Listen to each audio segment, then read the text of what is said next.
নয়নে নিরিগবা অন্ধরে তুই নয়নে ভুইল নাম তারে নিরিগবা অন্ধরে দুই নয়নের নির্বাণ ধরে দই নয়নে হইল আরে তুমি ভইল নাম তারে সদা সর্বদা যারা মুর্শিদকে খেয়ালে রাখে, মুর্শিদ তারে ছাড়া একটা মুহূর্ত দূরে থাকে না। এর একটা বাস্তব নিদর্শন হইল ভারতের আসাম। এখানে একটা জায়গার নাম হইল বরভাটা।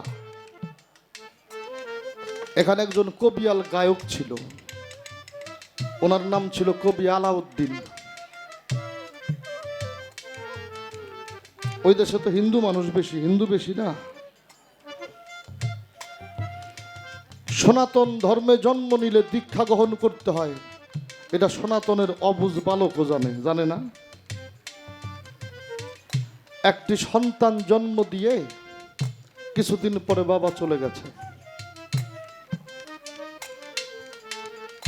এই ছেলেটা আস্তে আস্তে একটু সাবালক হইতে হইতে ওর মাটাও দুনিয়া থেকে চলে গেছে। যাবার আগে বলে গেছে, বাবা এটা তোমার দায়িত্বের মধ্যে ছিল, আমরা সনাতন ধর্মে জন্ম নিয়েছি, আমাদের দীক্ষা গ্রহণ করতে হবে, আমাদের একজন গুরু লাগবে।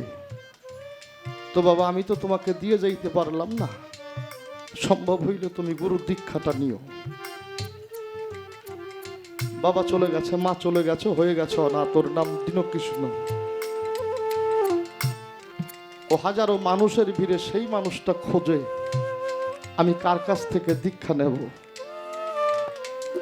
তো হঠাৎ করে বরভাটায় গান হচ্ছে, ওই মঞ্চে যাইয়ে দীনকৃষ্ণ গান শুনতে শুনতে কেমন যেন একটা প্রেম কবি আলাউদ্দিনের জন্য তার হয়ে গেছে। বাবাজি একটু নীরব থাকতে হবে, একটু নীরবতা দেবেন। কেমন একটা প্রেম তার হয়ে গেছে। কোন এক অবস্থায় আলাউদ্দিনকে ডেকে ডেকে বলল, বাবা শিশুবেলায় বাবা হারাইছে, একটু বড় হয়ে মাকে হারিয়েছি, মা বলে গেছে আমার একজন দীক্ষা গুরু লাগবে। আমি হাজারো মানুষ দেখেছি, আমি অনেক মানুষের ভিড়ে সেই মানুষটাকে খুঁজেছি, তোমাকে ছাড়া আমি আর কাউকে পাই নাই, তুমি আমার দীক্ষা দেবে? কবি আলাউদ্দিন বলেছিল, বাবা তুই হিন্দু মানুষ, এটা কি তোর সমাজ মেনে নেবে? দীনকৃষ্ণ বলেছিল, আমি সমাজ চাই না, তোমাকে চাই, তুমি মেনে নেবে কিনা বলো। বুঝতে পারলো মানুষটার জন্য দেওয়ানা হয়ে গেছে, আশেক হয়ে গেছে। বলে ঠিক আছে। কবি আলাউদ্দিনের কাছে যখন দীক্ষা নিয়েছিল, তার সমাজবাসী এই কথা জানার পরে তাকে ডেকে পঞ্চায়েতের মধ্যে এরূপ বলা হলো, তুই যদি আলাউদ্দিনকে গোসাই মেনে থাকিস তাহলে আমাদের সমাজ থেকে চলে যেতে হবে। বলে কোন আপত্তি নেই, আমি সব ছাড়তে পারবো, আমার আলাউদ্দিনকে ছাড়তে পারবো না। অনেকভাবে তাকে শাসানো হয়, কোনোভাবেই বুঝাইতে পারে না। বাবা আমরা বিচারে বসলে অনেক মানুষ আছেন এরকম রক্সটা, কিছুই মানে না। যখন পঞ্চায়েতের কথা মানে না, যে যার মতো করে যায় আলাউদ্দিনকে আঘাত করতেছে, কেউ হাত দিয়ে, কেউ জুতা দিয়ে, কেউ লাঠি দিয়ে দীনকৃষ্ণকে আঘাত করে। আর আলাউদ্দিন, কবি আলাউদ্দিন দরবারের মধ্যে বসা, কয়েকজন ভক্ত নিয়ে চিৎকার দিয়ে দিয়ে একবার এক এক জায়গার মধ্যে ঝাঁপ দিয়ে পড়ে। ভক্তেরা ডেকে ডেকে বলে, বাবা তুমি ভালো মানুষটা কথা বলতেছিলে, হঠাৎ করে তুমি এমন করছো, কারণটা কি? কবি আলাউদ্দিন দুইটা চোখের জল ছেড়ে দিয়ে বলেছিল, এটা যদি জানতে চাস তোর একটা বার আমার দীনকৃষ্ণর খবর নিয়ে দেখ। বলে কি হয়েছে? বলে খবরটা নিয়ে দেখ। এই কথা শুনে তরিকার ভাইয়েরা চলে গেছে দীনকৃষ্ণের আঙ্গিনায়, যাই দেখে অনেক মানুষের ভিড়, আর সেই মানুষের ভিড়ে দীনকৃষ্ণ উপর হয়ে পড়ে আছে।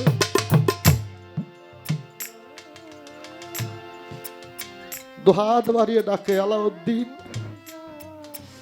ও আলাউদ্দিন, আমার কোনো কষ্ট নাই, আমি জাত চাইনি, কুল চাইনি, ধর্ম চাইনি, আমি তো তোমাকে চাইছি। সবাই আমাকে পর করে দিক, কোনো সমস্যা নাই, বান্ধব তুমি আমারে পর করে দিও না।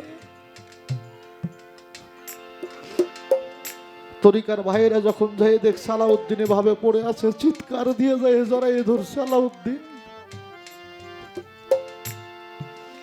কেন আঘাত সইছিস? দীনকৃষ্ণ কেন এত আঘাত সইছিস?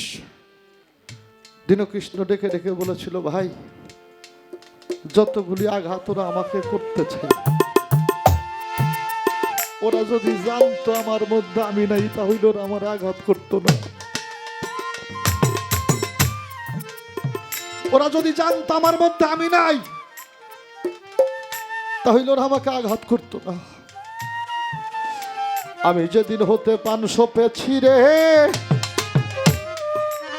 আমার আলাউদ্দিন পায়,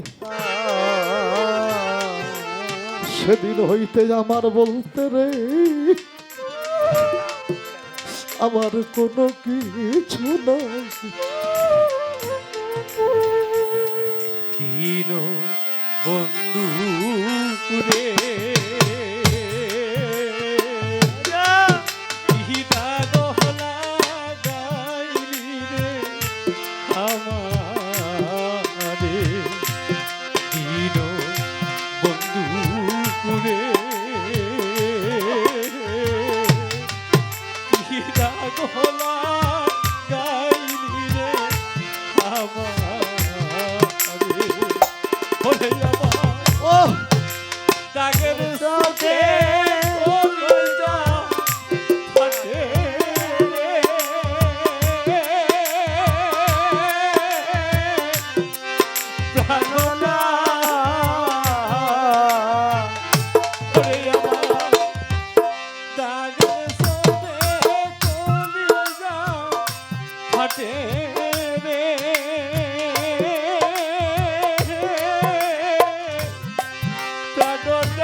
এত জ্বালা সইব কেমন করে রে, সইব কেমন করে, এত জ্বালা সইব কেমন।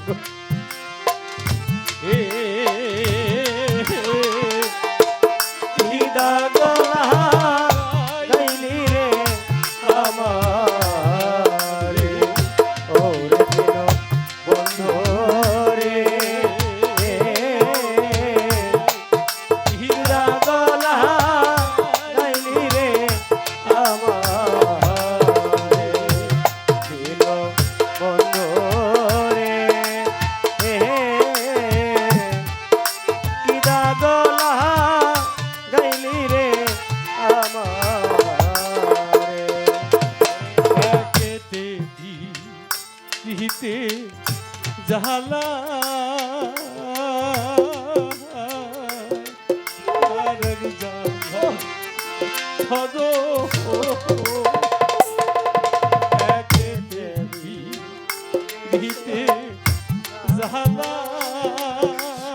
আমার গোপাল চাঁদ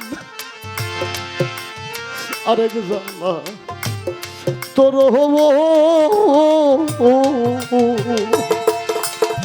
এরই মধ্যে গৃহ জ্বালা রে, ও নকুল চাঁদ